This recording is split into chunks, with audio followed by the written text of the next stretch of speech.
Well, hello, good evening, and welcome to the virtual events room of the Norwich Bookstore. We are so glad to have you here from wherever you are joining us tonight. My name is Sam. I am one of the co-owners of the Norwich Bookstore. Some of you may recognize me if you're here in the Upper Valley, and if not, welcome. We're glad to have you here. I have just a couple of announcements to make before we get started. And I am delighted here to be here tonight with two wonderful authors who you're going to hear all about in just a moment. First of all, I just want to, if you're not from the area, give you a quick introduction to the Norwich Bookstore. We are an independent bookstore here in the Upper Valley. We are in Norwich, Vermont.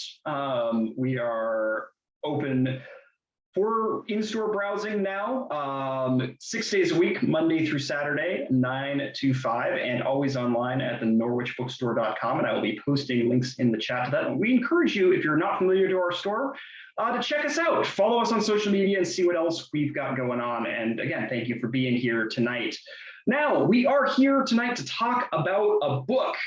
And a couple of books, actually, but we are celebrating the release of Asylum, a memoir of family secrets by Judy Bolton Fasman. We are delighted to have this book in our store, and we are delighted to be peddling it in a number of different ways. It is a great book. It's a very interesting story. And if you are so moved tonight, I think you will be after you hear this talk, I hope you'll consider supporting the store and supporting the author by picking up a copy. You can order copies. I'm going to post links in the chat to Judy's book, to Julie Metz's books. And I encourage you to pick up a few. The holidays are coming. Books make great gifts, and we will ship those around the country for you. Or if you are local here to the Upper Valley, we would be delighted to put one aside for you at the store. You can come in and pick it up at your leisure. So again, links to buy books will be posted in the chat, and we really appreciate your support. Thank you. Now, we will be taking questions at the end of tonight's talk. If you have a question, you can drop that into either the Q&A box, which is at the bottom of your screen, or you can post it in the chat to the side. Either way, I will take a look at it, and we will get to as many questions as we can at the end of the evening. So thank you in advance for posting your questions. And thank you so much to all of you for being here. Now, we do many events here at the Norwich Bookstore. We do a couple a week. If there's something else that you would like to see, I'm sure there will be. You can check out our website, or you can, again, follow us on social media and see what else we have going on. We'd love to see you back at one of these. And now, without further ado, I am so delighted to introduce a wonderful book and a couple of wonderful authors to talk about it. We are here tonight with Judy Bolton Fasman and Julie Metz, talking about Judy's new memoir, Asylum, a memoir of family secrets. Judy Bolton Fasman is an award-winning writer on culture, literary, visual, and film for JewishBoston.com, and her column on parenting and family life appears regularly in the Jewish Advocate. She frequently contributes to the New York Times Motherlode blog and to the Boston Globe, and her work has also appeared in Lilith magazine, in O magazine, McSweeney's, The Rumpus, Cognoscenti, Brevity, and Catapult. She has received fellowships for the Virginia Center of the Creative Arts, the Mineral School, and the Vermont Studio Center.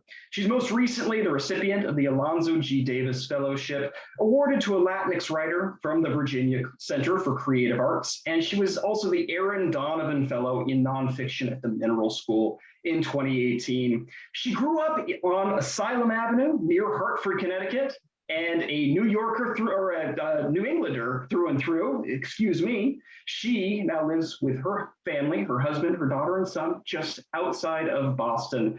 And her new book is Asylum. Here to talk tonight with Judy is Julie Metz. She is the New York Times bestselling author of Perfection, and she has a new book as well, which we're going to talk a little bit about. She has written for publications including the New York Times, Salon, Dame, Redbook, and Glamour.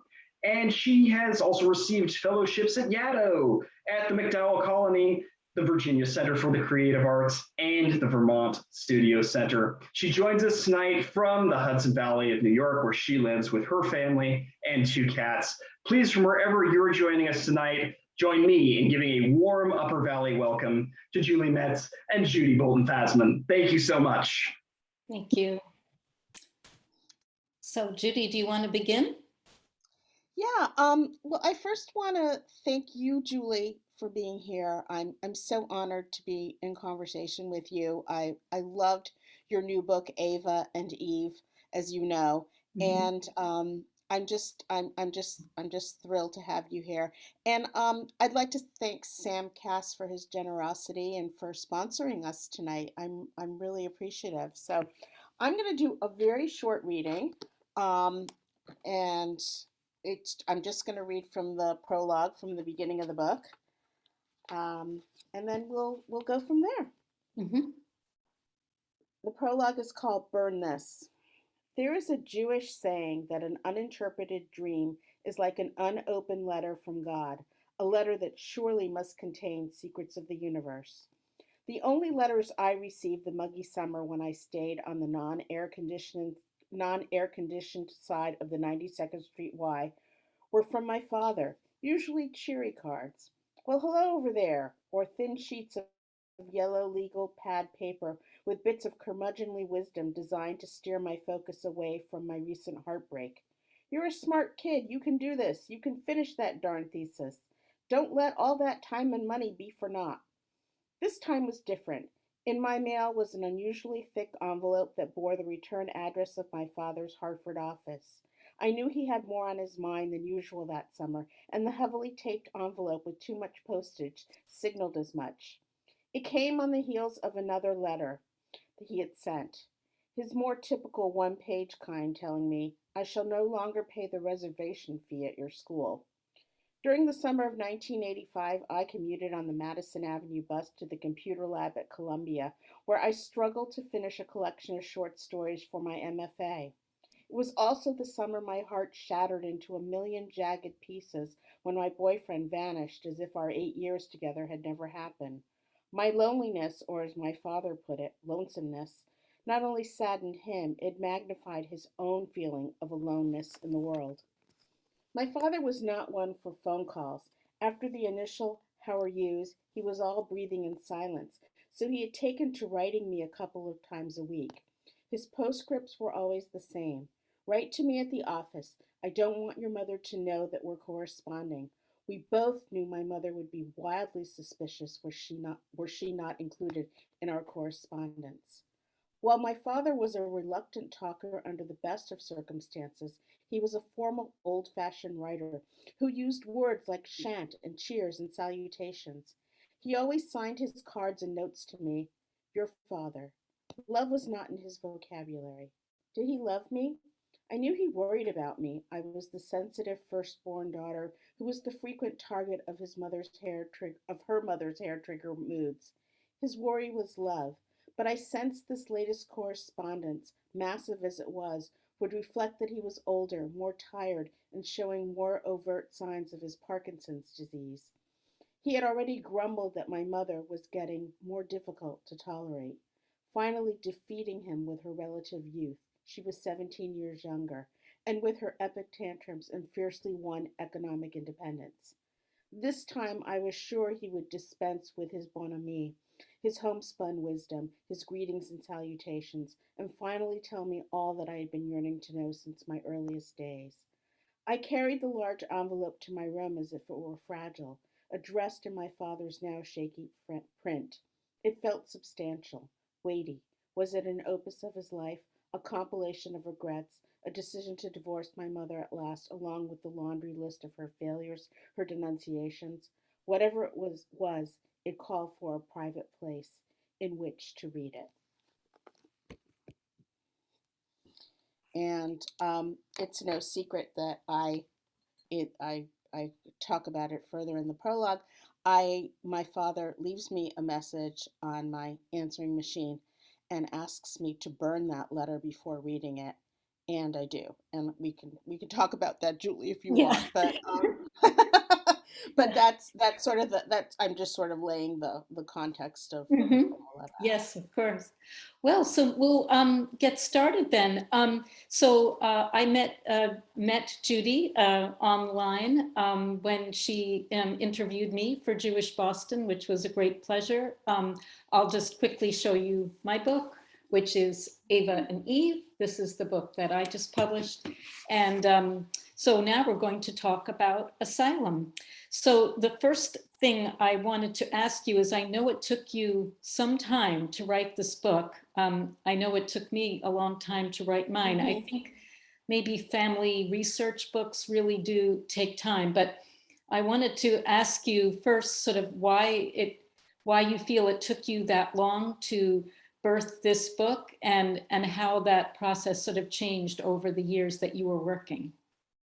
Thank you. It was a long gestation period, and the book actually I started writing it in a workshop in 2004, and I had been basing it on journals I kept about saying the Jewish prayer of mourning for my father, the Kaddish.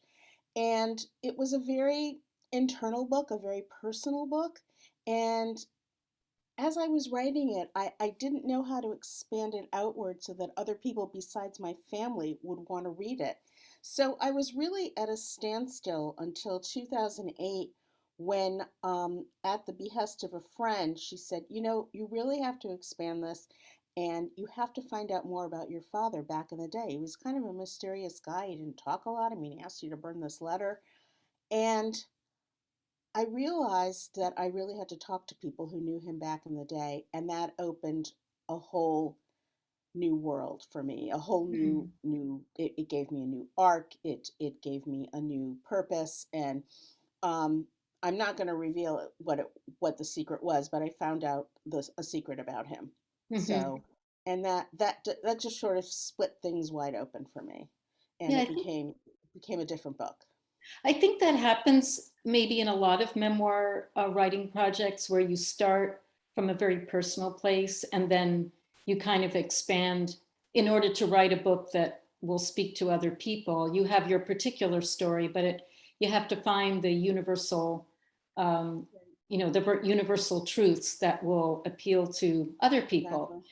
But at the same time, I know that writing a memoir is a very difficult emotional process, and it's always very personal.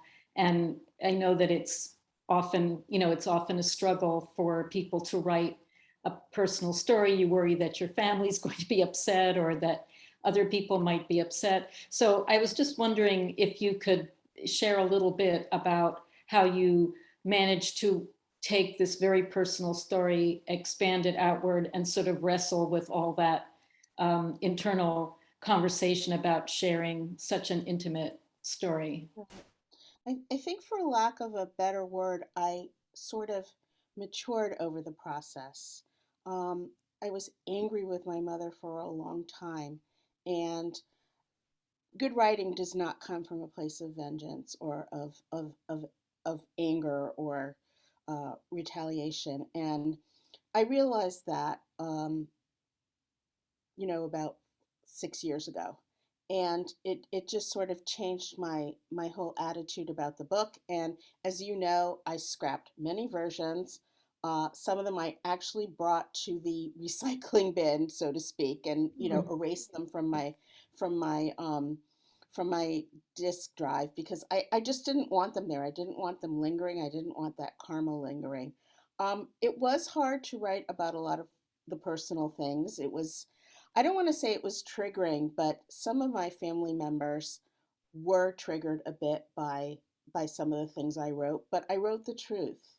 Mhm. And by way of saying that, I got a magnificent letter from my cousin, my father's niece, and it was so generous and it was so kind, and it was, she said, I just didn't know a lot of things about your father and even about the grandmother that we share. And she was so glad to have read it, and I was so relieved because that grandmother had a lot of emotional issues, and probably had electroshock therapy Mm. uh, in the 30s, and she was so glad to know that because it explained so much.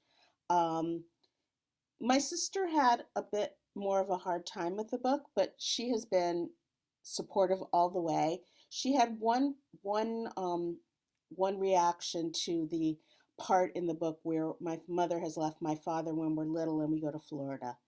And it just sort of brought back memories for her that she wasn't totally comfortable with. But she read the book. She told me she was proud of me, and I was really glad that she did, and we talked about it, and she's been fantastic. So Mhm. um, honestly, there were a couple of what amounted to sentences that I took out that I knew would upset my aunt about my my maternal grandfather, and I did that for the sake of family peace. It didn't change the story. It didn't change, how honest I was being. It was just the right thing to do. So, Yeah. you have to. It's a balancing act, as you know. Mhm. And I was, it was not my intention to make everybody happy. It was my intention to tell my story the best way I knew, the most empathetic way I could do it. And, I hope I did that. Mhm. Yeah, I think it's what you're describing is a process that I think people who write nonfiction are always grappling with. That you want to be honest to the best of your ability. I mean, you're writing your personal truth, and we understand that that it's your perspective that we're stepping into. But there are other people that you often have to think about, and for sure, I've done the same thing. You trim out a sentence here and there, and Right. just to make that work better. But when you were writing, then did you have, for example, an outline? Did you know where you were going, or was it more of a sort of an evolutionary writing process? Maybe you just will hear about that, because I think that's always interesting for people to wonder how books get put together.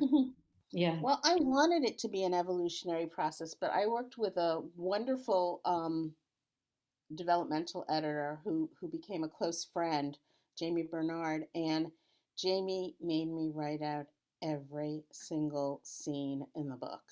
Mm-hmm. And she did that, and she was right, and she did that so we could move scenes around so that, because it wasn't going to be chronological. It was going to Mm-hmm. be more thematic. It was going to be where the scenes were most effectively next to each other. And I hated that exercise, and I did it many, many times under protest, but I did it, and she was right.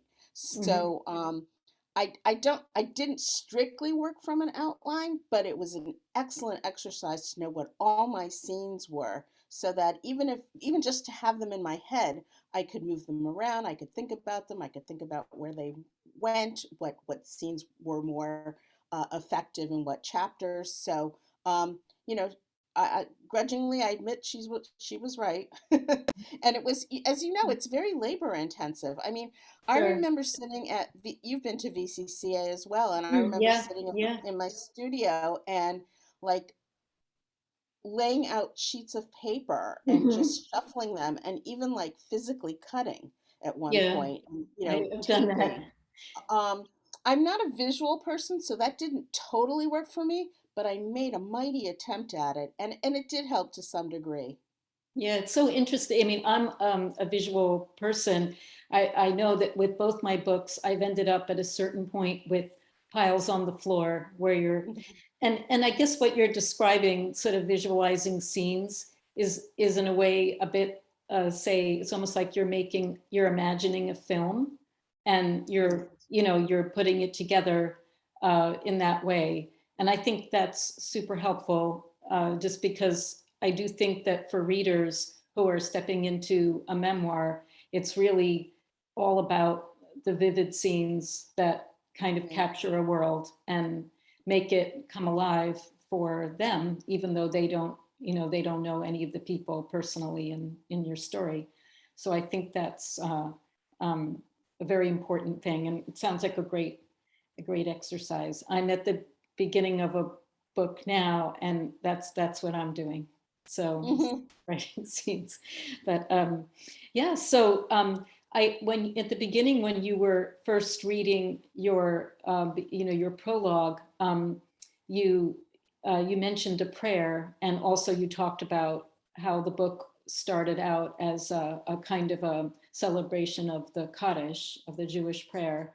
And I wondered if you, I mean, it is a Jewish story, and was wondering if you could talk a bit about how that spirituality is part of the book and part of your life as a writer. Thank you. Thank you for asking that because the Kaddish is a really important strand in the book.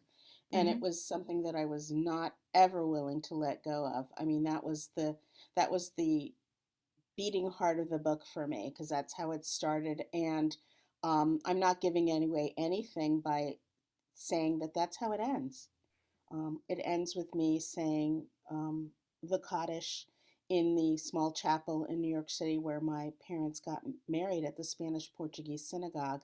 Mm. Um, and it became a very organic thing. I didn't plan it that way. I didn't say, oh, I'm going to end with the Kaddish. It just became organic. And I remember the night that I wrote that scene, and I read it to my husband, and then I sent it off to Jamie, and they both said, "That's it. That's the ending." Mhm.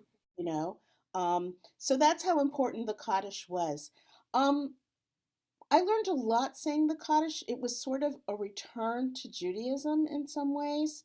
I had had a very um, checkered relationship with Judaism. I went, and I write about it in the book. I went at one point to an Orthodox Jewish day school. Wow. Um, got involved with the Chabad movement when I was in ninth grade. My Reformed Jewish parents were not happy about that. My mother was not Reform. I should backtrack on that and correct it. That she's a Cuban Jew and she was very traditional. But she went to a Reform synagogue because that was like a compromise with my father. Um, and then I ended up going to a Catholic high school Hmm. because it was the yes, it was yep, I get that reaction a lot because I was determined to go to a single sex school, and my parents were not going to send me away to a single sex school in Borough Park, which they might as well have sent me to the moon. I mean, it was that alien to them, and so I said, okay, I'm going to go to the Catholic school. It's the only girls' school I'll go to in the area. I thought I would last 2 weeks. I really thought they would give in and send me away. And it was hard the first few months. It was really hard, but I have to say the sisters there were incredible.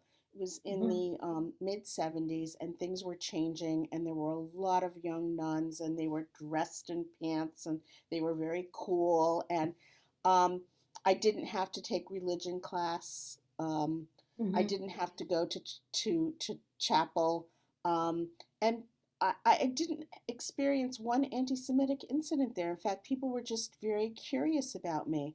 My Mhm. classmates were very curious about me. They did feel a little sorry for me that I didn't celebrate Christmas. They didn't know how I Mhm. could live without that. But they learned, and some of them even came for Shabbat dinner. And I sort of, you know, kind of moderated, and it was a wonderful experience for me. And I loved being in a single sex school. I loved having the freedom of not having to worry about boys. I loved bonding with my classmates, and I really did. I loved my teachers, particularly Mhm. the nuns. They were just absolutely wonderful to me. So it was a That's great yeah. experience for me. I would just wanted to backtrack a bit for people who might not know much about the different schools of Judaism, but you mentioned that at the end of the book, there's a scene in the Spanish Portuguese temple Mhm. that's in New York. And I will say that only recently did I come to understand that it is, I believe, the oldest temple that's in New York. And then Yes, I it was. just recently did an event in Philadelphia at the Spanish Portuguese temple there, which is one of the very oldest, if not the oldest, actual continuous congregation in the United States. So I'd never really learned much about this tradition, the Sephardic tradition. I Mhm. think in New York, most of the people that I knew were Ashkenazi. and as Right. was my family. So I was wondering if you could just share a little bit just about that tradition and how your family fits into that. Because Well, my father was, Ashkenazi. His parents came over when they were infants from Russia, very, very assimilated. mm, Um, Wanted nothing to do with the old ways. My grandfather was a very bright man and fiddled, literally fiddled his way through mhm, Yale. He was a musician. mhm, And he played the violin and he paid for his tuition with gigs, and he had a musician's card. um, so he was kind of an anomaly in some ways. My father also went to Yale. My mother is from Cuba, mhm, and her she is although she was only there for a generation, her generation, she's the most Latinx person I know. I mean, she's really Cuban through and through. And her parents came from, my grandmother was born in Greece mm, and my grandfather was born in Turkey. Some of their families, they met in Cuba. They didn't know each other before Cuba, but some of their families went to what was then Palestine, and others went to Cuba because they had relatives, but the relatives chose Cuba because it was easy for them to learn the language. They knew Ladino, which was mhm, is a Spanish, which is a Spanish Hebraic, um, mhm, 15th century Spanish, and it wasn't a mhm, big leap for them to adapt and to learn to speak Spanish. mhm, So they adapted very quickly to life in Cuba. And my mother was born in Havana, lived in Havana. mhm, Um, and, Cuba is a very big part of this book because, my mother's country was, and for all intents and purposes, is still essentially on lockdown for over 60 years. We mhm. couldn't go there. I mean, I had friends whose parents were from Israel, from England, from France, and they would go there in the summers and visit their relatives. Cuba was absolutely forbidden to me. And the more it was forbidden, the more it loomed large in my imagination. Yeah, I can imagine. I mean, I think most Americans really don't know much about this tradition of Judaism.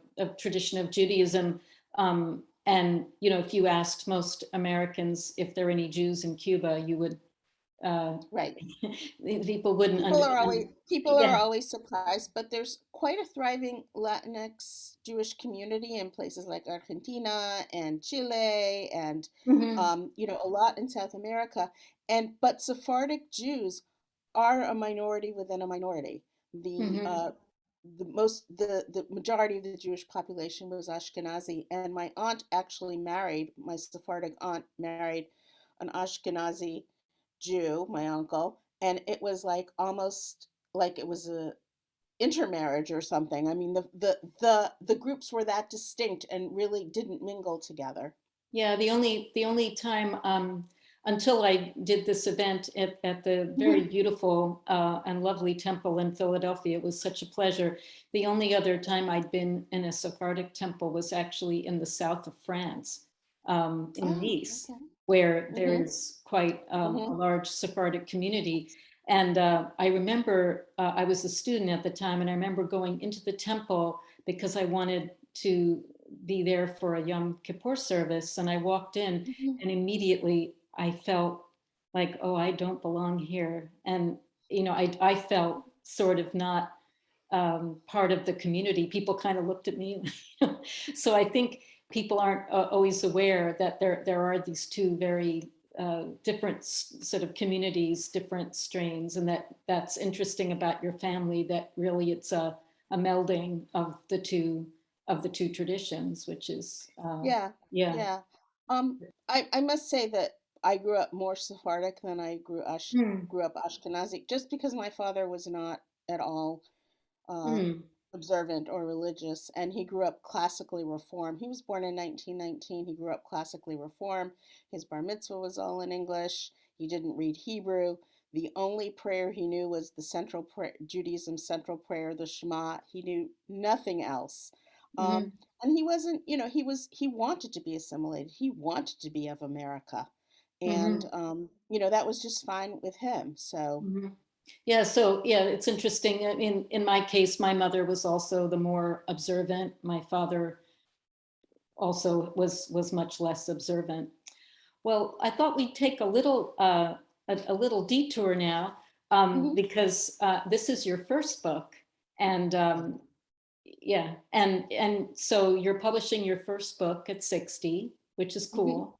And I know that the publishing industry is often not very generous to, well, to women of, of our age.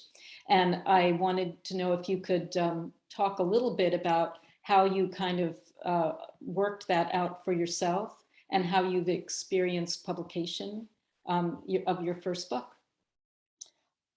This is my first book for sure. It's the first book that I've published, but it's not the first book that I've written. Mhm. And I've been really writing all my life. I always wanted to be a writer. My first book was, I was 8 years old. It was a ripoff of the children's classic Mr. Popper's Penguins. I Mhm. wrote a book called Mr. Swanson's Seals. I remember sending it off to a legal publisher I found in the Yellow Pages.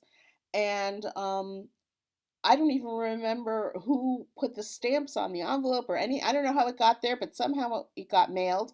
And I got the most delightful response from the editor saying Mhm. that he did not publish those kinds of books, but that he wished me luck in my writing career. That's So very I nice. always, yeah, it was really, those little things kind of keep you going. It was Yeah. really, he made a big impression. Yeah. Um, and then I went on to Columbia to get an MFA, but that MFA was in fiction writing. Mm. And, I, even while I was there, I sort of knew I wasn't a fiction writer. I was writing, everything I was writing was autobiographical. And, a lot of young fiction writers do that. But I was more interested in the nonfiction part of those stories.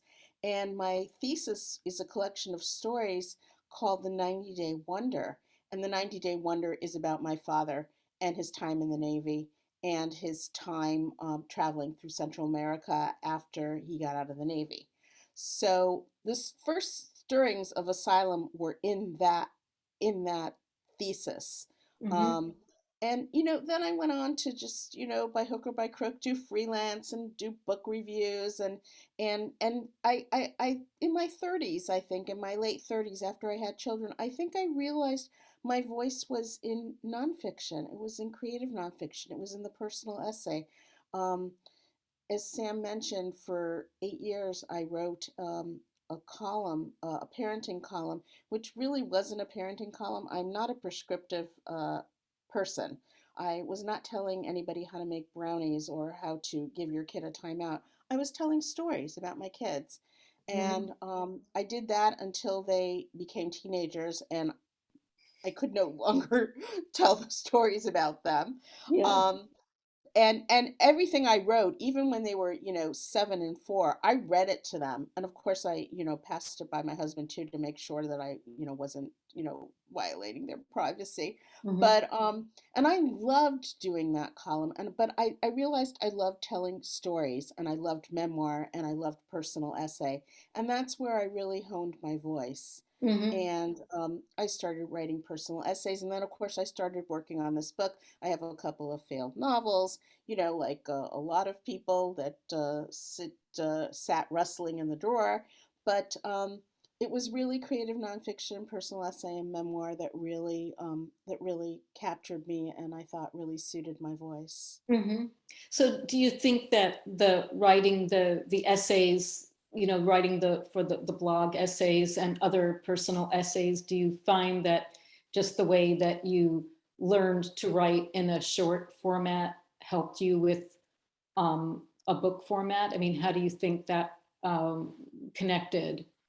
Because I think it's the short form. I've written a number of essays, and in a way there's certain strategies that you might take in your writing that you would also need to take in a longer form.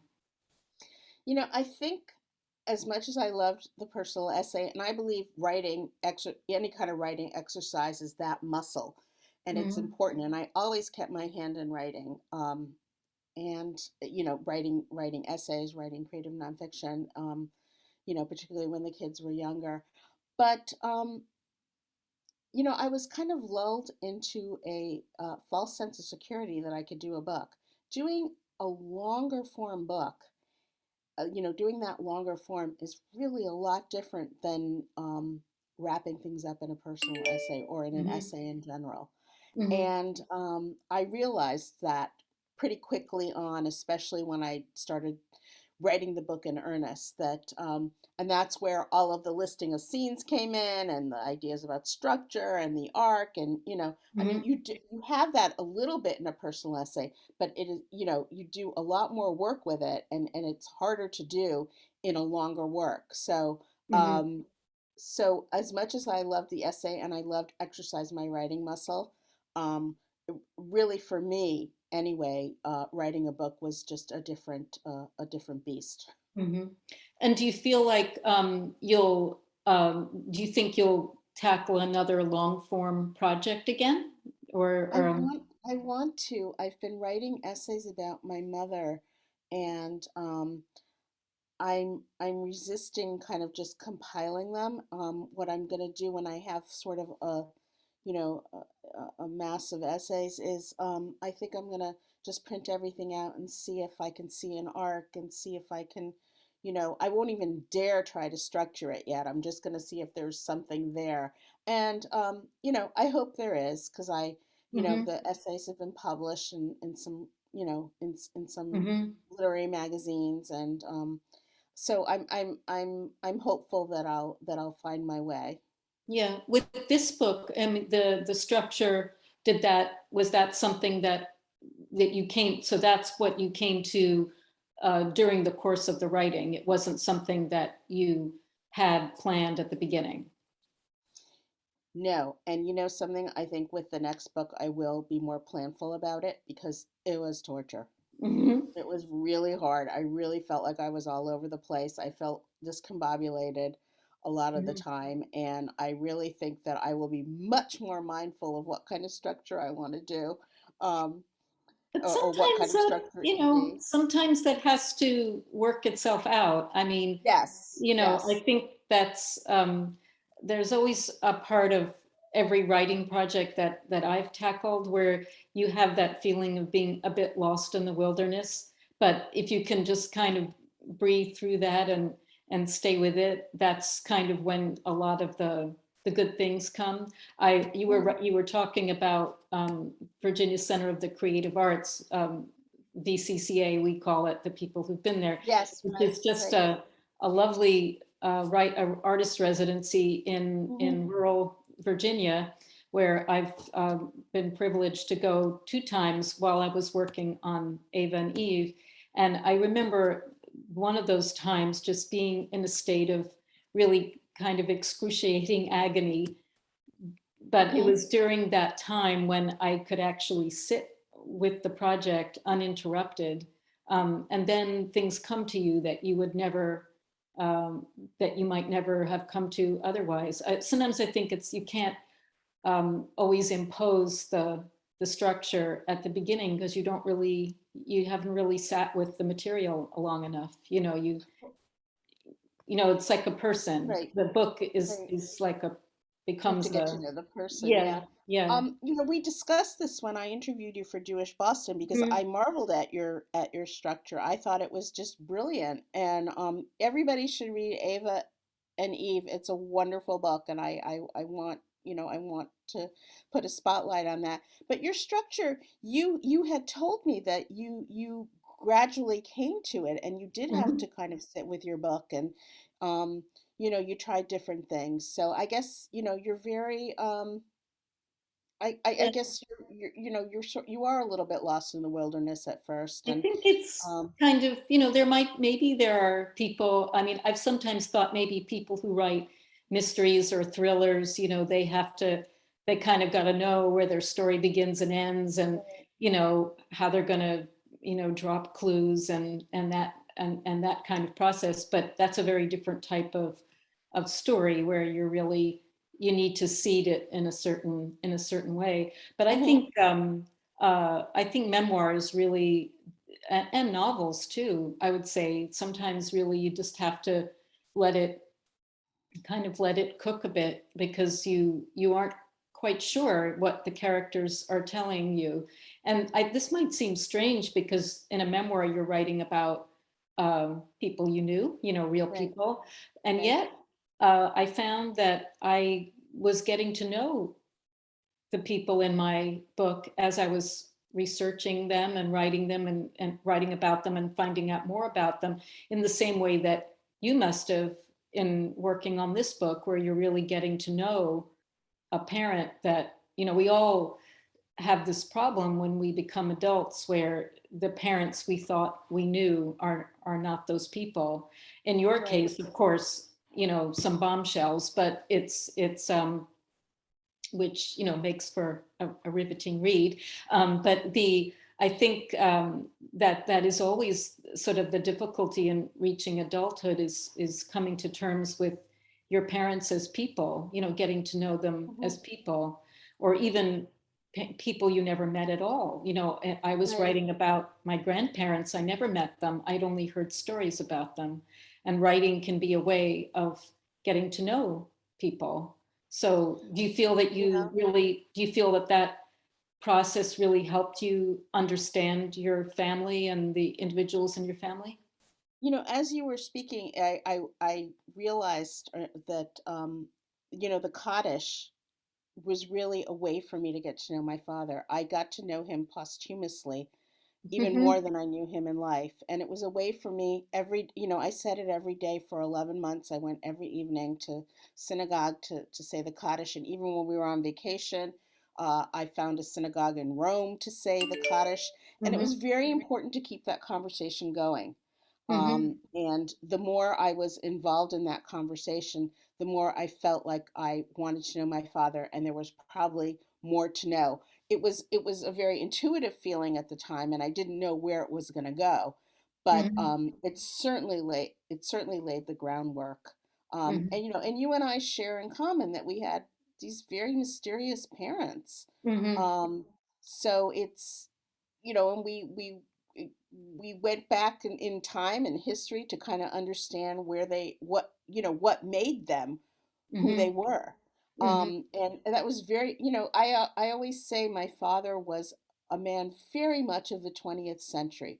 He lived through, he was a officer in the Second World War.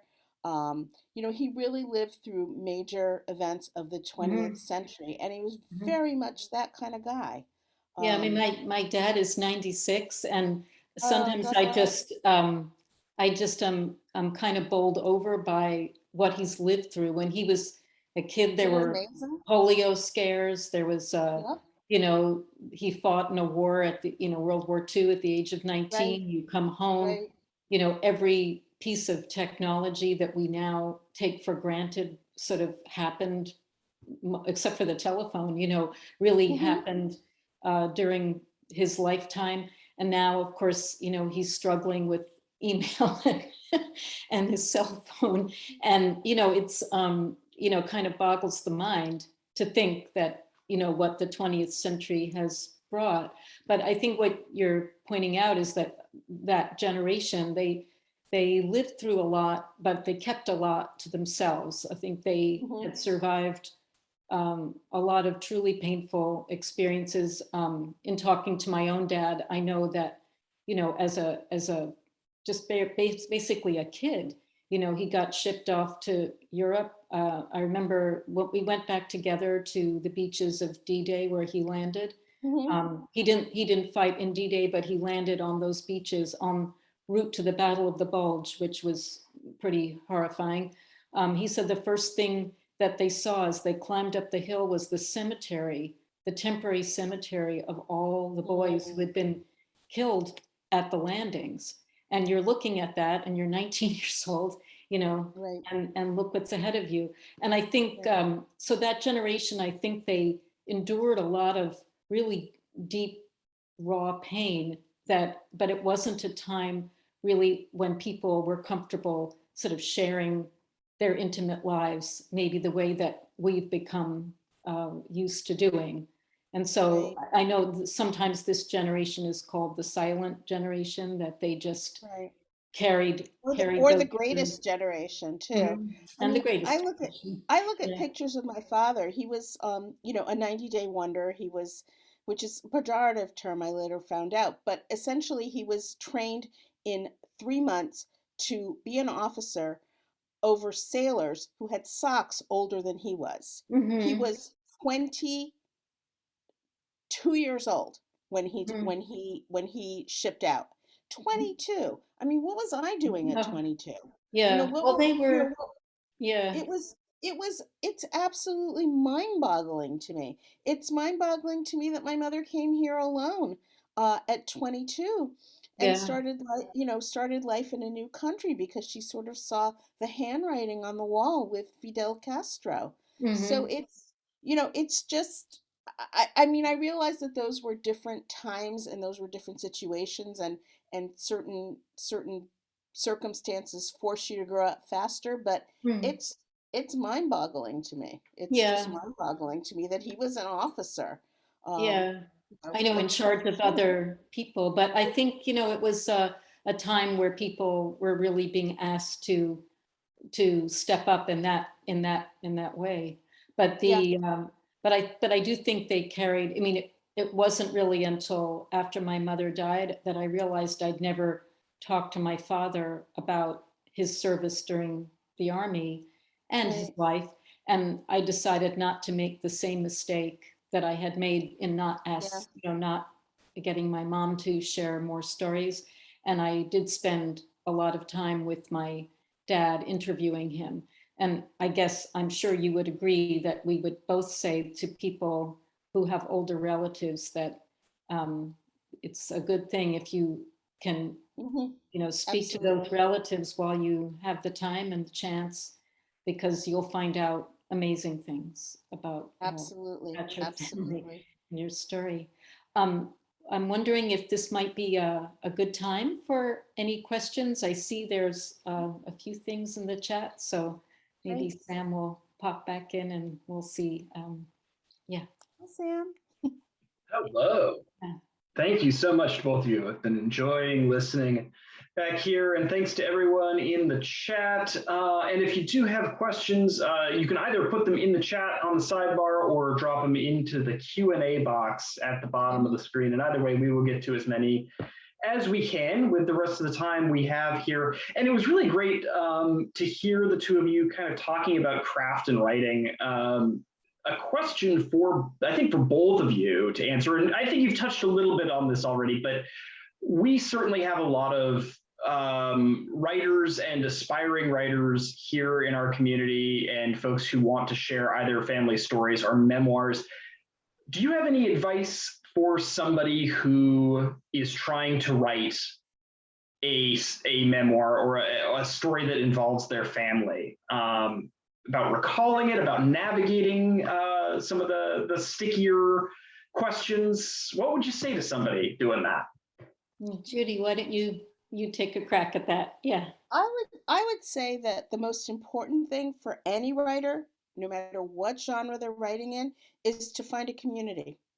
I was very lucky in Boston to happen upon Grub Street Writing Center, which was which I couldn't have done this without them. I was in their first memoir incubator class where I finished a draft of Asylum, which it looks different now, but at least I had a draft. Hmm. Um, and now it's not so hard to find a writing community because so many of them are virtual right now. I would say Hmm. the first thing is find a writing community. I think the support is invaluable. Hmm.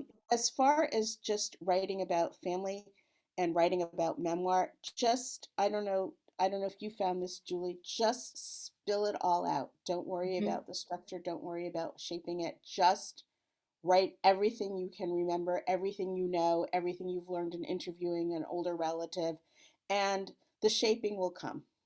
The shaping will come. Yeah, that's I would say that the anxiety that I've been asked this question often about, how do you write about family members who are still living, you know, Hmm. that. And I'd say you just have to write everything that is true. You can always edit it later, but if you don't get it out of you, well, then it's not on the page. But you can always just write it and no one else is seeing it but you. In addition to what you were talking about community, I would say that it's very important to find one person that you really can share your work with in a very raw form, someone that you really trust. And maybe that will be a friend who isn't a writer, but it might be a friend and you can exchange.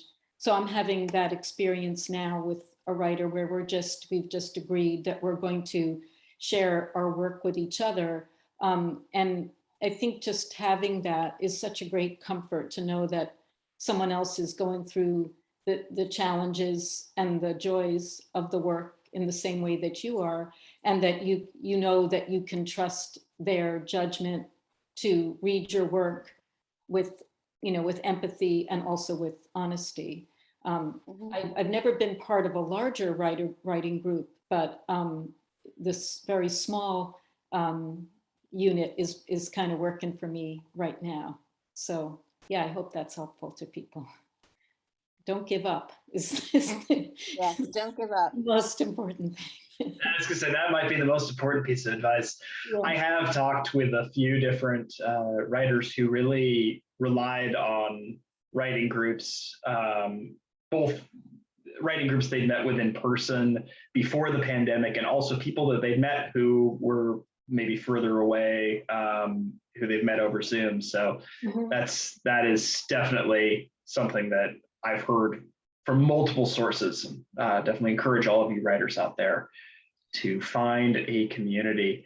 I just wanted to add something to that, if that's okay. Yes. Just quickly, I mean, Julie, you had referenced what was it like for me to be, a literary debutante at 60. And I just want people to know there's no expiration date. Keep doing your art, no matter how old you are. I have a friend who published her first memoir, her first book at 80, and it's a fabulous book. So if there's no expiration date, and it's okay to keep dreaming, because dreaming is the fuel that moves your art. So you're never too old.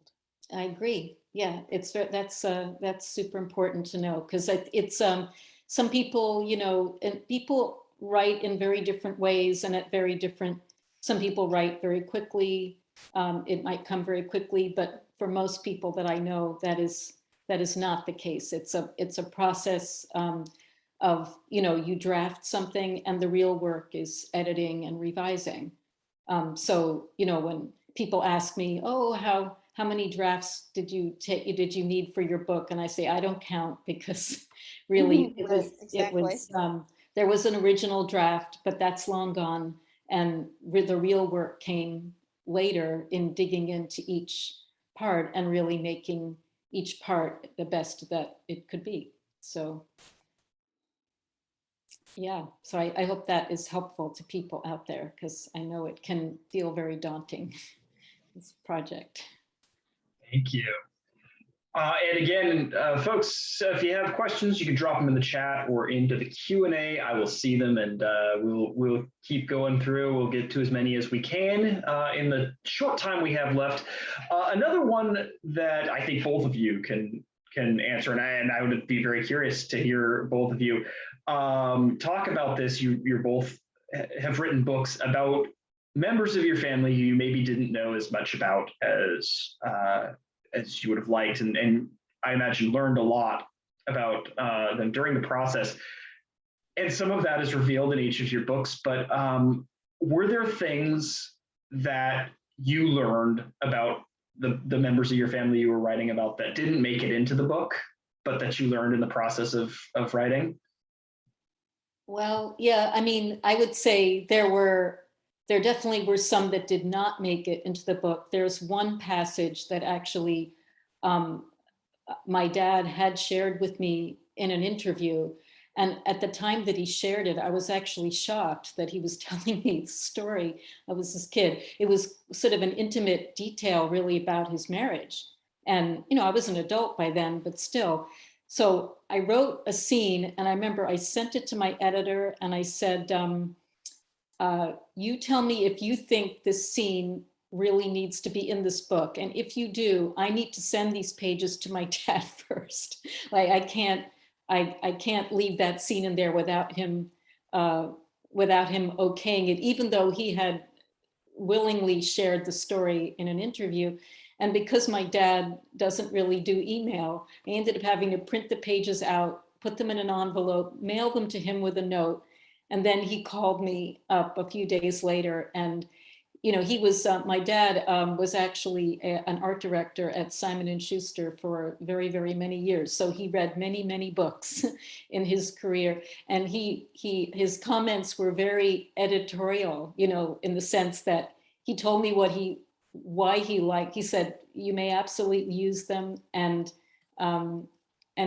he spoke about it very much like an editor. Judy, did you have experiences at all like that? Well, I think I mentioned before that I wanted to it was very important not to upset my aunt, who was already upset with me. Mm-hmm. So I took out a couple of sentences here and there about my grandfather, her father, that Mm-hmm. I knew that I knew had upset her because I had published an essay in Tablet magazine that she Mm-hmm. read, and she was very upset Mm-hmm. and didn't speak to me for a while, and that caused me all kinds of angst because I, adore this aunt. So um, I decided that I didn't want to go through that again, and it didn't add to the story. It didn't make the book better. It didn't make the book Mm-hmm. deeper. So I just took them out. I did not. I mean, if you read the book, I did not spare details about my mother, who is a very difficult, complex woman, and Mm-hmm. that I kept because I felt it was very important to my story, and it was very important to the reader to understand where I came from and how it shaped me. So that was very important to me because that was truly my personal story. Mm-hmm.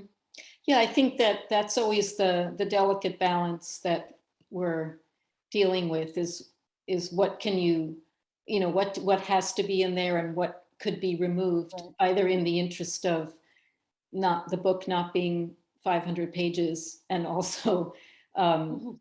Right. to, you know, to spare difficulties where you don't have to have them. So Right. I think it's um, yeah. Anna asks, did writing this book, Judy, change how you viewed your relationship with your father? That's a really interesting question because I think my relationship with my father was evolving posthumously. Um, it began with saying the Kaddish, it began with being engaged with him that way. And I stayed engaged with him, and I'm still engaged with him in a way that I wasn't even when he was alive, even though we grew closer in my 20s. And but yes, I think it's it's an organism. It's evolving, it's growing, it's taking on different shape, and I find that exciting, and I find that that's starting to happen with my relationship with my mother, who was a very one note relationship for a long time. It was a very difficult relationship, and I find that that's also evolving, and that's why I want my second book to be about her, because I think I have a lot to say and a lot to grow on with it. So, Mhm. yes, I think that I think relationships are always evolving, of course, but I think that yes, the book deepened my relationship with her, with my dad, and saying the Kaddish for him definitely kept me engaged with him. And I may not have had that same sort of deep engagement if I had not said the Kaddish or had that experience and carried it over with me throughout the years. Mhm. Yeah, I mean, it's interesting how those relationships can change. I mean, with my mom, I also have that feeling that I learned a lot about her in the research and the writing. It helped me understand why she was the way she was. And then, of course, you look at yourself and you see the parts of your parents that you're carrying with you, you know, Absolutely. and that is, you know, the struggle of being human, and, you know, then, but something honest that you can acknowledge, you know, the complications of the complexity of people and how that's inside you. So as a writer. Well, I think one of the distinctive parts of your memoir is that that evolution of your relationship with your mom. It's a really beautiful thing to witness as a writer. So as a reader, I mean, and I'm sure it was very satisfying as a writer as well. Yeah, it was difficult at times. You know, I think it's always hard and wrenching, but if you get through to the end of it, then I think it's you've had an experience for yourself, but you've also offered a gift to other people, because of course we know that everybody has complicated families, and they won't all be, they're not all the same. Every family is different, but people can certainly relate to that aspect of having complex parents that you might not understand as well as you wish you could. So definitely. Thank you so much. We are just about to the end of our hour, but thank you to everyone for posting questions, and to those of you who have said hi in the chat. Kaylee says, "You're amazing, Judy," in the chat. Yes, indeed. Thank you so much to both of you. We're so grateful to have you here, and to have everyone who's watching tonight. Again, you've been with the Norwich Bookstore. We are talking with Judy Bolton Fasman and Julie Metz about Judy Bolton Fasman's new memoir, Asylum, a Memoir of Family Secrets. It is just out. It is available for purchase at the Norwich Bookstore. I've got a link in the chat to order Asylum. You can have it shipped to you, or you can pick it up in store. And you can also take a look at Julie Metz's latest book. It's Ava and Eve, also available through the link in the chat. Holding up a copy right there. And again, happy to ship that book to you anywhere in the country, or have it available for pickup at the store if you are here local to the Upper Valley. And certainly some fascinating family histories to dig into here. Thank you so much to both of you for coming out tonight virtually, and for joining us and spending your Tuesday night with us. We're so grateful to you. And thanks to all of you. Yes, thank you to everyone. And I want to give a shout out to my son's medical school friends, who I see them listed in the list of participants, and I'm very grateful that you showed up. Thank you. And thank you for having us. We appreciate it. Yes, very much so. Thank you. And thank you again, Julie. This is wonderful. And thank you, Absolutely. Sam. Yeah. Likewise. Again, follow along. You can visit us at the norwichbookstore.com. Check out what else we've got going on. Sign up for our email newsletter. We are at Norwich Bookstore on most major social media platforms. Give us a follow, see what else we're doing. And we look forward to seeing you next time. Judy Bolton Fasman, Julie Metz, thank you so much. And to all of you out there, be safe, read something good, and we'll see you next time. Thank you for joining us. Good night. Thank you. Good night, everybody.